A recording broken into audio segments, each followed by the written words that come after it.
তুই আমার সঙ্গে আয়, আয় বোন। ম্যাডাম, ম্যাডাম আপনি কি আমাদের একটু সাহায্য করতে পারবেন? আরে এ কি, আপনারা কারা আর এভাবে আমাদের ঘরে ঢুকে পড়লেন কেন?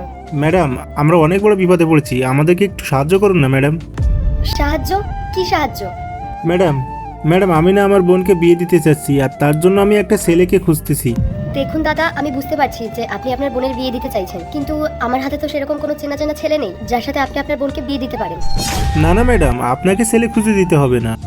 আসলে ম্যাডাম, আমার এই বোন না আপনাদের এই রাস্তা দিয়ে প্রতিদিন টিউশনি পড়াতে যায়, আরও পড়তে যাওয়ার সময় একটা ছেলে প্রতিদিন ওকে ডিস্টার্ব করে, বলে কি জানেন, ও নাকি ওকে ভালোবাসে, বিয়ে করবে। ম্যাডাম আমরা তো গরিব মানুষ, যদি আমার বোনের সম্মানের দাগ লাগে তাহলে আমরা ওকে আর বিয়ে দিতে পারবো না। তাই আপনাকে বলছি, আপনি একটু আমাদেরকে দয়া করুন, আপনি ওই ছেলেটির ছবি একবার মাত্র দেখিয়ে দিন, আমি ওই ছেলেটার সাথেই আমার বোনের বিয়ে দেব। আমি আসার সময় দেখলাম আমাদের এখানে সিসি ক্যামেরা লাগানো আছে, ওই ক্যামেরায় নিশ্চয়ই ওই ছেলেটির ছবি উঠেছে। আপনি শুধু ওই ছেলেটার একটু ছবি দেখিয়ে দিন প্লিজ, তাহলে ওই ছেলেটাকে পেয়ে গেলে আমার বোনটাকে ওর সাথেই বিয়ে দেবো। কি দিনকাল পড়েছে দেখুন তো, এখনকার দিনে যদি ছেলেরা এইভাবে আচরণ করে তাহলে তো মেয়েরা রাস্তাঘাটে সেফভাবে বেরোতেই পারবেন। আচ্ছা ঠিক আছে, আমি আমার হাজবেন্ডকে ডাকছি। রোহান, রোহান একটু এদিকে আসো। হ্যাঁ মেঘা, কি হয়েছে বলো।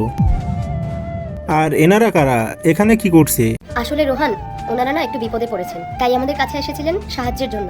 তুমি আমাকে একটু ল্যাপটপটা এনে দেবে? হ্যাঁ আনছি। আচ্ছা বোন, তোমার কি মনে আছে যে তুমি ঠিক কটার সময় এখান দিয়ে পড়তে যেতে? ওই তো 4টে-5টার দিকে, তখনই আমি যেতাম। ঠিক আছে।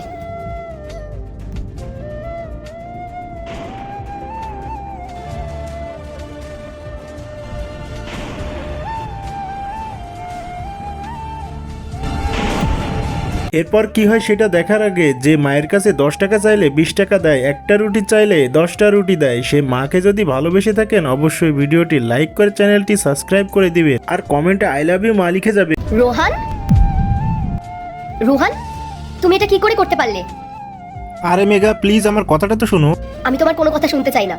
লজ্জা করলে না তোমার এসব করতে? ছি, আমি তোমাকে কতটা বিশ্বাস করতাম, তুমি আমার বিশ্বাস এভাবে ভেঙে দিলে। আরে মেঘা, ওরা না মিথ্যা কথা বলছি। আর এই সিসিটিভি ফুটেজ, এটাও কি মিথ্যে?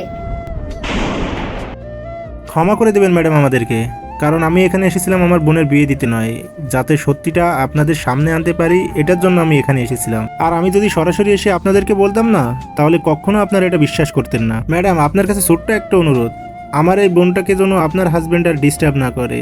ঠিক আছে ম্যাডাম, আমার বোনকে আশীর্বাদ করবেন, আমরা চলে যাচ্ছি। চল বোন।